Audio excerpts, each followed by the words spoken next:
गरीब परिवार ने खाया पहली बार केक। सुबह सुबह चांदनी की अमीर पड़ोसन पिंकी उनके घर आकर नाक पर हाथ रखकर कहती है, ओहो, कितनी स्मेल हो रही है। पता नहीं ये लोग कैसे रहते हैं। एक तो छोटा सा घर, ऊपर से इतना बड़ा परिवार। अरे पिंकी बेटा, तुम हमारे घर पर सुबह सुबह कैसे? वो नमस्ते आंटी, दरअसल आज मेरी बेटी जूही का बर्थडे है, तो मैंने बहुत बड़ी बर्थडे पार्टी रखी है, इसलिए आप सबको इनवाइट करने आई थी। तो शाम को 6 बजे आप सब आ जाना डिनर पर, वहीं है, ठीक है? अच्छा ठीक है बेटा, तुम इतना कहती हो तो हम आ जाएंगे, निश्चिंत रहो। पिंकी चली जाती है तो कांति के 2 पोते पोती राधिका और अर्जुन बात सुनकर कूदने लगते हैं। ओए बल्ले बल्ले, शावा शावा, शाम को जाएंगे पार्टी में, आज तो मजा आएगा। मैंने कभी नहीं देखा कि बर्थडे पार्टी कैसी होती है, और अच्छा अच्छा खाना भी मिलेगा। माँ ने तो हमारा जन्मदिन कभी मनाया ही नहीं, आज हमें पता चल जाएगा जन्मदिन कैसे मनाया जाता है। ये बच्चे भी ना, खैर हमारी ही गलती है, हमारे बच्चों को ये तक नहीं पता कि जन्मदिन कैसे मनाया जाता है। तो चिंता मत कर, कभी हम भी मना लेंगे। शाम को 6 बजते ही कांति का गरीब परिवार अमीर पड़ोसन के घर पर शानदार जन्मदिन पार्टी में पहुंच जाता है, जहां उसकी बहू, बेटे, दोनों पोते पोती, पति और छोटा बेटा और बेटी आते हैं। कुछ देर बाद पिंकी की 9 साल की बेटी जूही बहुत सुंदर सी ड्रेस पहन कर आती है और उसके सामने 3 मंजिल का बहुत बड़ा केक होता है, जिसे देखकर चांदनी के दोनों बच्चे अर्जुन और राधिका हैरान हो जाते हैं। माँ ये इतना बड़ा एक के ऊपर एक क्या रखा है? हाँ माँ, मुझे बताओ ना, और ये पटाखे से क्यों जला रखे हैं, और जूही इसका क्या करेगी? बेटा ये केक होता है जो जन्मदिन पर सारे बच्चे काटते हैं अपनी इच्छा मांगकर। ये बहुत सुंदर सुंदर होते हैं और अभी ये खाने को भी मिलेगा। तो हमारे जन्मदिन पर आपने पहले क्यों नहीं मनाया? आप तो हमारे लिए कभी केक नहीं लेकर आई, इतना बड़ा केक आप भी लेकर आओगी? अरे बेटा, हम बहुत गरीब हैं, इस बड़ी से बर्थडे पार्टी को देने के लिए तुम्हारे अंकल आंटी ने बहुत पैसा लगाया होगा, पर कोई बात नहीं, हम एक दिन जरूर तुम्हारा जन्मदिन मनाएंगे, चाहे छोटा सा ही सही। माँ मुझे भी केक काटना है, आप हमारा भी जन्मदिन मनाना ना, मुझे भी ऐसा ही चाहिए, मुझे भी ऐसा ही चाहिए। ओहो बच्चों, अभी जिद मत करो, जूही का केक कटने वाला है ना, वहाँ पर ध्यान दो, तमाशा मत करो यहाँ पर। तभी सभी लोग जूही के लिए तालियां बजाते हैं जहाँ वो केक काटती है। आओ बच्चों, जूही को अपनी माँ के बने हाथ के लड्डू तोहफे में दे दो और केक भी खा लेना, वो केक दे रही है सबको। ठीक है पापा। दोनों बच्चे बड़ी उत्सुकता के साथ जूही के पास केक लेने आते हैं। वो उनके हाथ में केक देती है कि राधिका का हाथ जूही के 3 मंजिला केक पर लग जाता है और वो गिरकर सारा खराब हो जाता है। ये देखकर जूही को बहुत गुस्सा आता है और वो कहती है, ओह माय गॉड, ये क्या कर दिया तुमने? तुम्हें तमीज नहीं है क्या? मेरा फेवरेट केक था और तुमने मेरा बर्थडे केक गिरा दिया। पता भी है ये कितना महंगा आया था, मेरा बर्थडे स्पॉइल कर दिया। तुम गरीब लोगों को कुछ नहीं आता है। मॉम, आपने इनको क्यों बुलाया? देखो ना इन्होंने क्या किया। माफ कर दो जूही, मुझसे गलती से हो गया, मैंने जानबूझकर नहीं किया था। ये लो, माँ ने तुम्हें लड्डू दिए हैं, तुम्हें जन्मदिन की बहुत शुभकामनाएं। गुस्से में जूही राधिका के हाथ से वो लड्डू लेकर जमीन पर फेंक देती है। अपनी 2 कौड़ी की लड्डू अपने पास रखो। माँ, इन्हें यहाँ से भगा दो, मेरा बर्थडे खराब हो गया। अगली बार से माँ इन गरीब लोगों को मत बुलाना। तुम बच्चों से उम्मीद भी क्या कर सकती हूँ मैं? कर दिया ना मेरी बेटी का मूड खराब। मुझसे ही गलती हो गई जो मैंने तुम सबको बुला लिया। अब जाओ यहाँ से। जूही अपने कमरे में चली जाती है और पिंकी की बातों से पूरा गरीब परिवार जलील हो जाता है और वो भी अपने घर चले जाते हैं। वहीं बच्चों को केक खाने का और जन्मदिन मनाने का बेहद मलाल होता है। दोनों बच्चे बहुत रोते हैं। आपने हमारा जन्मदिन कभी क्यों नहीं मनाया? हमें भी ऐसा ही मनाना है, हमें भी केक चाहिए चाहिए चाहिए चाहिए। हाँ माँ, अर्जुन सही कह रहा है, हमारी क्लास के सब लोग हमें गरीब गरीब बोलकर चिढ़ाते रहते हैं। हम इतने गरीब हैं कि हमने कभी केक भी नहीं खाया है। अच्छा परेशान मत हो, मैं तुम्हारा अच्छे से जन्मदिन मनाऊंगी अगले साल, ठीक है? और दोनों का अलग अलग आता है, इसीलिए एक साथ जन्मदिन मनाऊंगी। माँ जी, इसमें आप मेरा साथ देंगी ना? हाँ बहू। 5-6 महीने तक चांदनी उनके जन्मदिन की तैयारी करती है।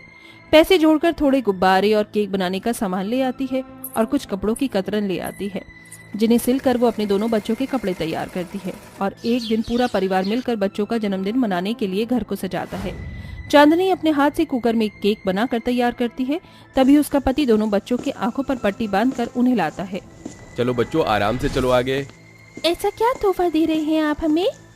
अरे भूल गई तू, माँ और सब मिलकर हमारा जन्मदिन मना रहे हैं आज। अरे हाँ। चलो दोनों बच्चे अपनी पट्टी हटा लो।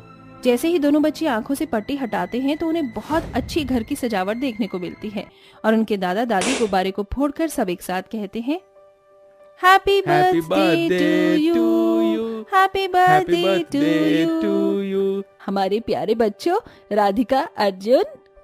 अरे वो कितनी अच्छी सजावट की है आप लोगों ने, आप सबने मिलकर की है। और हमारा केक तो देख कितना अच्छा बनाया है माँ ने, और तो इन कपड़ों में अच्छा लग रहा है। तो भी अच्छी लग रही है, माँ और दादी ने मिलकर हमारे कपड़े जो बनाए हैं। बच्चों अब जल्दी से अपना केक काटो, मुझे तुम्हारे जन्मदिन का केक खाना है। और ये देखो तुम्हारा तोहफा, कलर बॉक्स और ड्राइंग फाइल। वाओ, वैसे चाचू आप हमारे लिए क्या लाए हो? बेटा मैं कुछ लेकर नहीं आया हूँ, पर हाँ अगली बार ले आऊंगा। फिलहाल ये चॉकलेट रख लो। कोई बात नहीं, आप सबने मिलकर हमें ये तोहफा दिया, वही हमारे लिए काफी है, क्योंकि हमने तो कभी ना केक देखा था ना खाया था। ओहो बच्चों, अब केक भी काट के खिला दो। हाँ हाँ, रुको रुको दादी। फिर दोनों बच्चे एक साथ केक काटकर अपने घर वालों को खिलाते हैं और अपने घर में बने पहले जन्मदिन से बेहद खुश होते हैं। घर में सब कुछ खुश देखकर तीनों मर्द कहते हैं, हम इतने गरीब हैं और ना हमारे पास ढंग का काम है, जिसके चलते हमने अपने बच्चों को कभी जन्मदिन मनवाया ही नहीं। क्या करें पिताजी, हमारा काम ही ऐसा है। मेरी फैक्ट्री में बहुत सारे मजदूर को निकाल दिया है तो मालिक ठीक से काम के पैसे नहीं देते। इतना नकारा बाप हूँ कि अपने दोनों बच्चों के लिए कुछ नहीं कर सकता। मेरे खेत में फसल भी ठीक से नहीं हो रही, लेकिन मैं अगले साल इन बच्चों का बहुत अच्छा जन्मदिन मनाऊंगा, जैसे अमीर घर में होता है। ये मेरा वादा है आपसे। मैं भी भैया इसमें शामिल हूँ। तीनों मर्द अपने बच्चों का अच्छा जन्मदिन मनाने के लिए काफी समय तक मेहनत करते हैं और आखिरकार पैसे जमा करके उनके असली जन्मदिन पर एक चीप से रेस्टोरेंट में हॉल बुक कराते हैं, जहां बहुत सुंदर सजावट होती है। 3 मंजिल का केक आता है जिस पर दोनों बच्चों का नाम और सुंदर से कैंडल्स लगे होते हैं और अपने बच्चों को भी अच्छे कपड़े दिलाकर पूरा परिवार वहां पहुंच जाता है। ये तो जूही के बर्थडे पार्टी से भी ज्यादा अच्छी बर्थडे पार्टी है। मुझे बहुत अच्छा लग रहा है ये सब। पापा, चाचू, दादू, आपने मिलकर किया है ना? हाँ मेरे बच्चे। अजी मुझे तो यकीन ही नहीं हो रहा है। मुझे माफ करना चांदनी, पिछली बार तुमने बच्चों का बहुत अच्छे से बर्थडे मनाया और मैं ज्यादा कुछ कर नहीं पाया था, इसीलिए अपने बच्चों की आंखों में वो खुशी देखना चाहता था जो अब दिख रही है। अरे अब खुशी के मौके पर दुख वाला चेहरा मत बनाओ। चलो चलो केक खिलाओ, बढ़िया केक लग रहा है, फल वाला। तो माँ ये फल वाला नहीं, फ्रूट केक बोलते हैं। खास ऑर्डर पर बनवाया है हमने। अच्छा अच्छा। फिर दोनों बच्चे बड़ी धूमधाम से अपना केक काटते हैं और राजू पार्टी पॉपर्स फोड़ता है, जहां और भी अमीर घर के बच्चे आए थे और जूही भी सॉरी मांगती है। फिर सारे बच्चे मिलकर गेम्स खेलते हैं। इस तरह उन गरीब बच्चों का एक अमीर की तरह भी जन्मदिन बन जाता है, पर उनके लिए सबसे अच्छा और पहला जन्मदिन वही होता है जो उनकी माँ ने उनके लिए घर में मनाया था। इस तरह राजू और चांदनी के बच्चे खुशी खुशी रहने लगते हैं। दुर्गेश्वरी के 2 बच्चे थे, जिनमें से एक उसका बेटा था और एक बेटी थी, जो रंग से बहुत ज्यादा काली थी। लेकिन उसका बेटा मोहित बहुत सुंदर और गोरा था और उसी के चलते उसके अंदर बहुत ज्यादा घमंड था। वहीं मोहित एक बहुत सुंदर लड़की से प्यार करता था, जिससे वो शादी करना चाहता था, जिसके लिए उसने अपनी माँ दुर्गेश्वरी को बताया। लेकिन दुर्गेश्वरी अपने बेटे की शादी एक अच्छे परिवार की लड़की यानी संस्कारी लड़की से करवाना चाहती थी। इसी के चलते वो अपनी पसंद की लड़की से मोहित की शादी करवा देती है। अपनी माँ की बात मानने के अलावा मोहित के पास और कोई चारा नहीं था। वो उसकी पसंद की लड़की से शादी करके उसे अपने साथ घर ले आता है, जहाँ उनका गृह प्रवेश होता है। आओ बहू, घर के अंदर आओ, तुम्हारे इस घर में स्वागत है। इतना लंबा घूंघट क्यों किया हुआ है? इसे ऊपर कर लो, तुम्हें गर्मी लग रही होगी। दुर्गेश्वरी के कहने पर उसकी बहू अपने घूंघट को ऊपर कर लेती है, जिसके बाद जैसे ही मोहित की नजर अपनी पत्नी के ऊपर पड़ती है, वो गुस्से से कहता है, क्या आपने तो मुझे कहा था कि जिसे आप शादी करवाओगे वो बहुत अच्छी होगी, लाखों में एक होगी। अरे आपने इससे मेरी शादी करवाई है, ये तो कितनी काली है। पहले ये काली बहन थी और ऊपर से अब मुझे पत्नी की शक्ल भी काली कलूटी ही देखनी होगी। बेटा ये तो क्या कह रहा है? ऐसा नहीं कहते, काला गोरा कुछ नहीं होता। बस बहुत हुआ, मैं जा रहा हूँ अपने कमरे में। करते रहो आप इस काली कलूटी का गृह प्रवेश। मोहित ऐसा कहकर अपने कमरे में चला जाता है और अपने बिस्तर पर लेटकर कहता है, समझ ही नहीं आता कि ये क्या मनहूसियत मेरी जिंदगी में फैला रखी है मेरी माँ ने। पहले तो मेरी काली बहन ही थी और अब मेरी काली पत्नी भी आ गई है। मोहित ऐसा कहकर सो जाता है। तो वहीं इतना सब कुछ होने के बाद भी दुर्गेश्वरी अपनी बहू का अच्छे से गृह प्रवेश करवाती है। जाने दो सलोनी बहू, मेरा बेटा दिल का बहुत अच्छा है। शायद अभी उसका दिमाग ठिकाने पर नहीं है, इसीलिए थोड़ा गुस्सा कर गया। तुम घर में आ जाओ। दुर्गेश्वरी के कहने पर सलोनी घर के अंदर आ जाती है। वहीं बहुत मायूसी के साथ सलोनी की सुहाग रात गुजरती है। अपने पति के कमरे में जाने के बाद भी उसे जमीन पर ही सोना पड़ता है। अगले दिन सलोनी समय पर उठ जाती है और सभी के लिए नाश्ता बनाकर तैयार करती है। जैसे ही मोहित नाश्ता करने के लिए आता है, अपनी पत्नी सलोनी का चेहरा देखते ही वो कहता है, मुझे नहीं करना इसके काले हाथों का बना हुआ नाश्ता। इतने में मोहित की बहन प्रिया आती है, जो कि आते ही अपनी भाभी से कहती है, खुशबू तो बहुत अच्छी आ रही है भाभी, जल्दी जल्दी दे दो। आपने क्या बनाया है आज नाश्ते में? मोहित गुस्से से जाते हुए कहने लगता है, हाँ हाँ खाओ, आखिर तुम दोनों की जोड़ी भी तो परफेक्ट लगती है। दोनों ही काली कलूटी हो। मनहूसियत तो तुम दोनों ने ही इस घर में फैलाई है। तुम जैसे मनहूस के हाथ का खाना खाऊंगा तो मेरा दिन भी मनहूसियत में हो जाएगा। मोहित फिर से ऐसा बर्ताव करके अपने कारखाने में चला जाता है। वहां जाने के बाद वो सभी के हाथों में ग्लव्स, पूरे कपड़े पहने हुए और मुंह पर मास्क लगाए देखता है। जिसके बाद वो एक कर्मचारी से पूछता है, ये सब पूरे कारखाने में क्या हो रहा है? सब लोगों ने हाथों में ग्लव्स, मुंह पर मास्क और पूरे कपड़े क्यों पहने हैं? तुम्हें नहीं पता क्या, पूरे शहर में एक वायरस फैला हुआ है जिसके चलते पूरे शरीर पर बहुत ही बुरे दाने हो जाते हैं। तभी मोहित का मालिक उसके पास आता है और उसे ग्लव्स और मास्क देते हुए कहता है, अरे मोहित, तुम्हें तो सबसे पहले पता होना चाहिए कि शहर में क्या चल रहा है। जल्दी से ये ग्लव्स और मास्क पहन लो, नहीं तो तुम्हें भी ये वायरस लग जाएगा। आपको क्या लगता है कि मैं बहुत ज्यादा कमजोर हूँ? ऐसा नहीं है, मैं बहुत स्ट्रांग हूँ। I am a strong man. मुझे इन सब चीजों की जरूरत नहीं है और कोई मुझे वायरस नहीं लगने वाला। आप लोगों को इसकी ज्यादा जरूरत है, आप लोग ही लगाओ, मैं ऐसे ही जाकर काम कर सकता हूँ। ओवर कॉन्फिडेंट में भरे हुए मोहित को भी उसी शाम तक वायरस लग जाता है और पूरे शरीर पर दाने निकल आते हैं। कारखाने में भी लोग उसे देखकर दूर भागने लगते हैं, जिसके चलते उसका मालिक वायरस टीम को इन्फॉर्म कर देता है और उसे घर जाकर किसी भी वस्तु या किसी भी इंसान को छूने से मना कर देता है। जैसे ही मोहित घर लौटता है, वो शीशे में अपने आप को देखकर हैरान हो जाता है और रोते हुए अपने परिवार से कहता है, मैं वायरस से पीड़ित हो चुका हूँ, तुम लोग मुझे छूना मत। थोड़ी ही देर में वायरस टीम आने वाली है, वो मुझे क्वारंटाइन के लिए ले जाएगी। मोहित के कहे अनुसार वायरस टीम आती है और उसे ले जाती है, जिसके बाद मोहित की पत्नी, बहन और माँ रोने लगते हैं। ऐसे ही 1-2 दिन बीतते हैं, जिसके चलते अब उनके घर में परेशानियां शुरू होने लगती हैं और घर का राशन भी खत्म हो जाता है। मोहित आने से पहले कुछ पैसे अपनी अलमारी में रखकर चला गया था, जिन पैसों को लेकर सलोनी अपनी सास के पास जाती है। माँ जी, मोहित जी अपनी अलमारी में कुछ पैसे रख गए थे, मैं इन पैसों से घर के लिए राशन ले आती हूँ। चलो प्रिया, तुम मेरे साथ चलो। सलोनी उन पैसों को लेकर बाजार में पहुंच जाती है, जहां उसे चारों तरफ दुर्गा माँ की तस्वीर, उनकी चुन्नी, उनकी चूड़ियां और उनके पूजा पाठ का सारा सामान दिखाई देने लगता है। हाँ, मुझे याद आया, दुर्गा माँ के नवरात्रि आ रहे हैं, सभी लोग उसी की तैयारी में लगे हैं। ये तो बहुत अच्छी बात है भाभी, देखो ना, चारों तरफ बाजार कितना भरा हुआ है और इसी वक्त लोग चूड़ियां बहुत खरीदते हैं। क्यों ना हम भी चूड़ियां बेचने का काम करें, कल हमारी भी चूड़ियां बहुत बिकेंगी। सलोनी को प्रिया का सुझाव अच्छा लगता है, जिसके चलते दोनों ननद भाभी मार्केट से प्यारी प्यारी चूड़ियां खरीद लेती हैं और उन्हें घर ले आती हैं।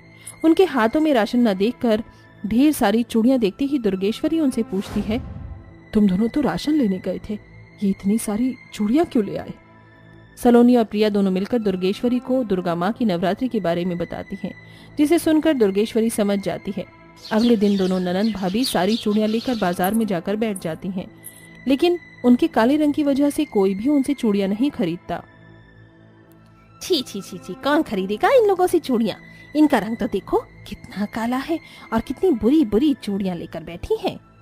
इन्हें देखकर मेरा आज का दिन कहीं खराब ना हो जाए। सुबह से शाम हो जाती है, ऊपर से लोगों के ताने सुनकर दोनों भाभी ननद को बहुत बुरा लगता है। शाम को मायूसी के साथ वो वापस घर लौट आई और उनकी एक भी चूड़ी नहीं बिक पाती। इसी के चलते वो अपनी टोकरी से सारी चूड़ियां उठाकर गुस्से में बाहर लाकर तोड़ देती हैं। नहीं बिकेंगी हमारी एक भी चूड़ी, कोई हमें पसंद ही नहीं करता। सही कहा आपने, हमने बेकार में पैसे वेस्ट कर दिए, तोड़ दो ये सारी चूड़ियां भाभी। वो सारी चूड़ी तोड़कर वापस घर में आ जाती हैं, जहाँ उन्हें वापस से उतनी ही चूड़ियाँ टोकरी में दिखाई देती हैं। हमने तो सारी चूड़ियाँ तोड़ दी थी, फिर ये कहाँ से आई? सलोनी इतना कहती ही है कि तभी दरवाजे पर 5 औरतें आती हैं और कहती हैं, क्या ये चूड़ी बेचने वाली का घर है? हमने सुना है तुम्हारे पास बहुत ही सुंदर सुंदर चूड़ियाँ हैं और ऐसी चूड़ियाँ पूरे गांव में किसी के पास नहीं। क्या हमें यहाँ चूड़ियाँ मिल जाएंगी? मुझे तो रंग बिरंगी चूड़ियाँ चाहिए। घर पर आए हुए ग्राहकों को देखकर वो दोनों ननंद भाभी उन्हें उनकी पसंद की चूड़ियाँ दे देती हैं, जिसके बाद वो औरतें उन्हें कह कर जाती हैं, आयुष्मान भव, तुम्हारा व्यापार ऐसे ही सदा बरकरार रहे और तुम्हें कभी किसी चीज की परेशानी न हो। उनके जाने के बाद दोनों ननंद भाभी बहुत खुश होती हैं और जितनी चूड़ियाँ उन्होंने उस टोकरी के अंदर से बेची होती हैं वो वापस से उतनी ही भर जाती हैं। वहीं जिन कदमों से वो 5 औरतें घर पर आई थी वो लाल पैरों के निशान में बदल जाते हैं, जिसे देखकर सलोनी कहती है, देखो प्रिया, ऐसे पैर के निशान तो केवल माता के होते हैं। इसका मतलब हमारे घर में 5 माताएं आई थी और हमने उन्हें अपने हाथों से चूड़ियां पहनाई। हम कितनी भाग्यशाली हैं। हाँ भाभी, आपने बिल्कुल सही कहा। चलो इन कदमों को चूम लेते हैं। जैसे ही सलोनी और प्रिया उन कदमों को चूमती हैं, उनके सामने 5 माताएं अपने असली रूप में प्रकट हो जाती हैं। साक्षात 5 माताओं के दर्शन हमने अपनी आंखों से कर लिए। हम तो बहुत भाग्यशाली हैं। सच्चे भक्तों की भक्ति में माताएं खुश होती ही हैं। अब तुम्हें परेशान होने की जरूरत नहीं। तुम्हारी परेशानी भरे दिन अब खत्म हुए। हमारा आशीर्वाद सदैव तुम्हारे साथ है। ऐसा कहने के बाद माताएं गायब हो जाती हैं। उस दिन के बाद से वो दोनों ननंद भाभी चूड़ी बेचने का काम करती रहती हैं और उनका चूड़ी बेचने का काम बहुत जोर शोर से चलता है। बहुत ही जल्द उनकी सभी परेशानियां खत्म हो जाती हैं और वहीं मोहित का भी इलाज उन्हीं पैसों से करवा देती हैं, जिसके बाद मोहित अपनी बहन और अपनी पत्नी के साथ खुशी खुशी रहने लगता है।